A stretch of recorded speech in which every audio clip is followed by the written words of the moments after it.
Sun was setting when Donna Harrington first discovered the betrayal. It was an ordinary evening, the faint hum of the thick outside her apartment window providing a familiar soundtrack as she sat at her kitchen table, paying bills. Donna had always been careful with her finances.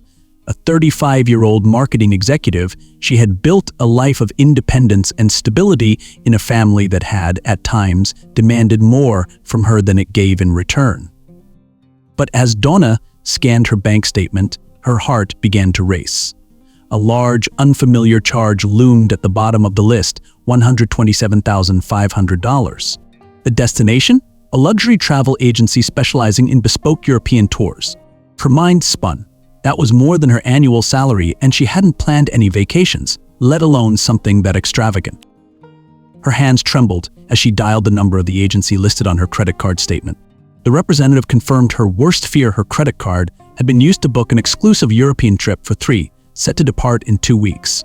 The names listed: her parents, Robert and Helen Harrington, and her younger sister, Karen. Donna could barely breathe. She had lent her parents her credit card details once for emergencies only. But this was no emergency. This was theft, and from her own family. Her phone rang almost immediately after she hung up with the travel agency. It was her mother. "Oh, Donna, you're going to love this," Helen chirped, oblivious to the storm brewing on the other end of the line. "We booked the most fantastic trip for Karen's graduation. You'll be proud of her. She's finally getting to see the world." "How did you book it?" Donna's voice was low, trembling with the effort to keep her composure. "Oh, don't worry about that, sweetheart. We used your credit card to take advantage of the points for upgrades. It's a win-win, really. We'll pay you back, eventually." The casual dismissal of Donna's trust, the audacity of assuming such a thing was acceptable, hit her like a physical blow, so her mind went blank for a moment before surging with a wave of anger. "What, do you use my credit card without asking?" she hissed, barely containing her fury. "Mom, that's not a small charge. It's over $127,000. Helen's tone turned defensive, a shift Donna had come to expect. "Oh, stop being so dramatic. It's Karen's graduation. Don't you want to celebrate your sister? Besides, we'll pay it off in time. You don't need to make such a fuss." Fuss? Donna's mind reeled. Her credit card was maxed out, her financial future put at risk, and she was being told not to make a fuss. Her family's selfishness and entitlement, long buried under years of compliance and playing the role of the dutiful daughter, suddenly rose to the surface. The argument escalated. Helen's voice sharpened, accusing Donna of being selfish, penny-pinching, and ruining her sister's special moment. Donna's heart pounded with a mix of rage and betrayal. She could feel her grip on the phone tightening. "I'm calling the credit card company," Donna said coldly. "This is fraud." The conversation ended in a flurry of accusations and slammed phones. Donna sat at her kitchen table, staring at the wall, the weight of what had just happened sinking in. For her parents, the people who were supposed to protect her, had stolen from her. And worse, they didn't even see it as wrong. The next few days were a blur of anger, disbelief, and heartbreak. Donna had always been the responsible one, the dependable daughter who worked hard to support herself and occasionally help her family. But she had never expected this level of betrayal. She reported the charge as fraudulent to the credit card company, hoping they could resolve the situation. So the process was grueling: multiple calls, filling out paperwork, and waiting for the investigation to unfold. Meanwhile, the tension with her family only grew. Karen, oblivious to the turmoil she had caused, posted excited updates on social media about the upcoming trip. Each post felt like a fresh wound to Donna, a reminder of the deep divide that had opened between her and the people she thought she could trust. Donna's father, Robert, called her a few days later, hoping to smooth things over. But his words only deepened the rift. "You know how your mother is," he said, his voice tired. "She just wants to make Karen happy. Can't you let this go? We'll figure out the money." "Figure it out?" Donna snapped. "Dad, this isn't pocket change. This is my entire financial security on the line. You can't just expect me to look the other way." "You're overreacting," Robert replied, his tone dismissive. "It's for Karen. She deserves this after all her hard work." There it was again, the relentless favoritism, the constant dismissal of Donna's feelings and contributions. For her entire life, she had been second to Karen, the golden child. And now, her own financial stability was being sacrificed at the altar of her sister's success. Karen herself was no better. When Donna confronted her, hoping for some semblance of understanding, Karen simply shrugged. "And I didn't ask them to use your card, but it's done now. Besides, it's not like you can't afford it." "Afford it?" Donna's voice cracked with disbelief. "Karen, this could ruin me financially. You don't get to just brush this off." Karen waved her hand dismissively, as if Donna's concerns were trivial. Look, I get it, you're upset. But this is my graduation and I deserve something special. Can't you just be happy for me? The conversation ended in a stalemate, leaving Donna feeling more isolated than ever. Her family had always been dysfunctional, but this felt like a breaking point, a line that had been crossed with no going back. The credit card company finally responded with some good news. After reviewing the case, they agreed to reverse the charges, ruling that the use of Donna's card without explicit permission constituted fraud. The relief was palpable, but it was short-lived. The trip was canceled, and when her family found out, the fallout was immediate and brutal. Donna's phone buzzed with angry calls and messages from her parents, each one more vicious than the last. Helen left a voicemail, her voice icy with resentment. "You selfish, ungrateful child. How dare you ruin Karen's trip? You've always been jealous of her, haven't you? Always trying to tear her down. Well, congratulations, Donna, you've succeeded." Karen, too, took to social media, posting a tearful video about how her cruel sister had ruined her dream graduation trip. The video went viral within their small circle of friends and extended family, sparking a wave of messages, some supportive, but many condemning Donna's actions. Well, it's a nightmare. Donna felt as though her entire world was collapsing, the walls closing in around her.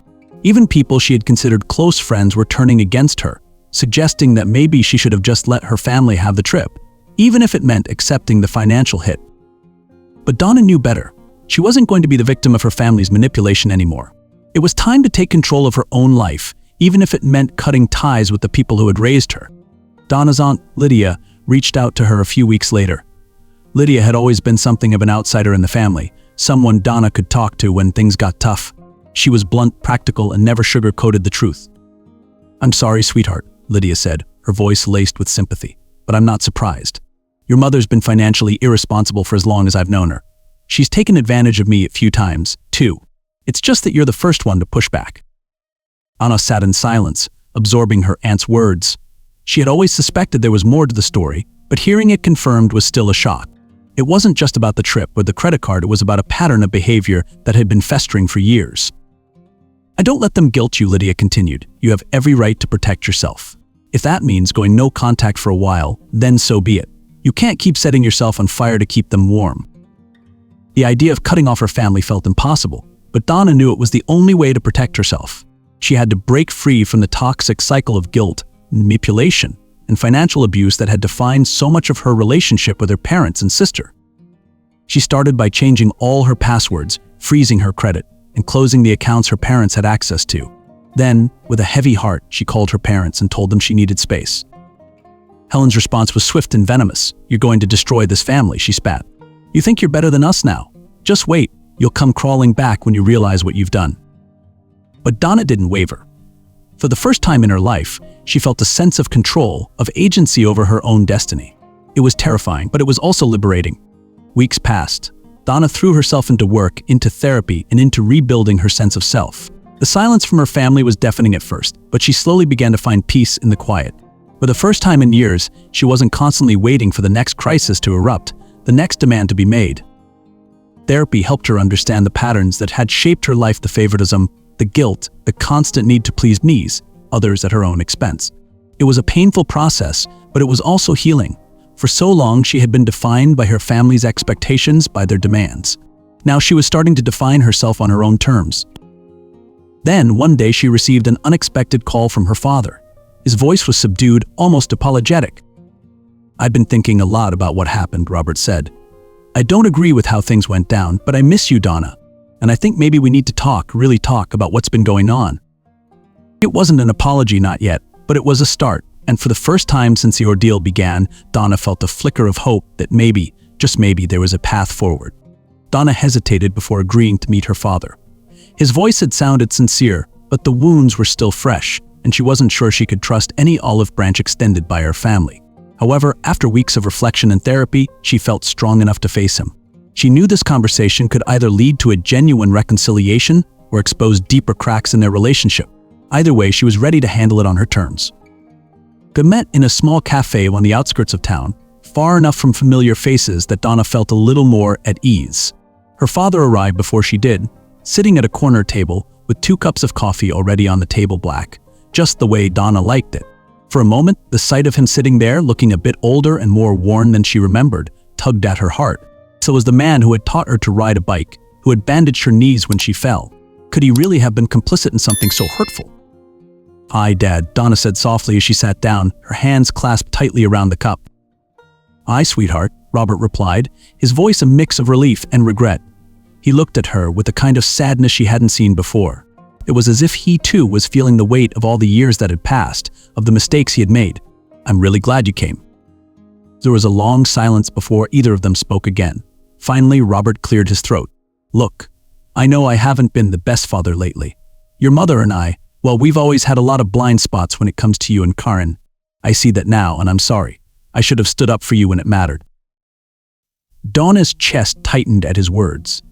It wasn't a full admission of guilt, but it was more than she had ever expected. "Dad, it's not just about this trip," she began, her voice steady but filled with emotion. "It's about a lifetime of putting Karen first. I've always been the one to clean up the messes, to be the responsible one, while you and Mom let her have everything." Robert sighed heavily. "I know. I think, in some ways, your mother and I, well, mostly your mother, just got so caught up in trying to make Karen happy, we lost sight of what that did to you.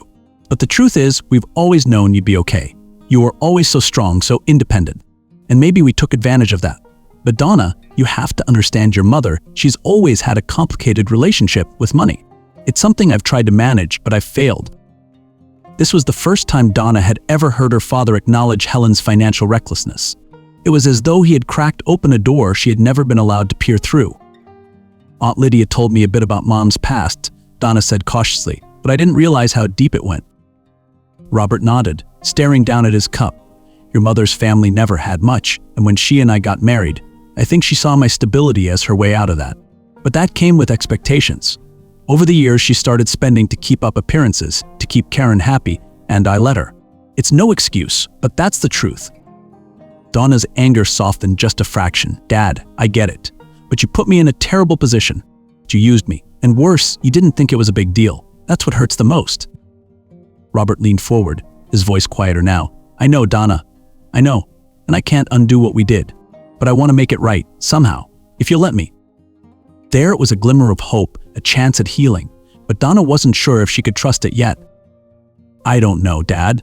I've started to build a life without all of this.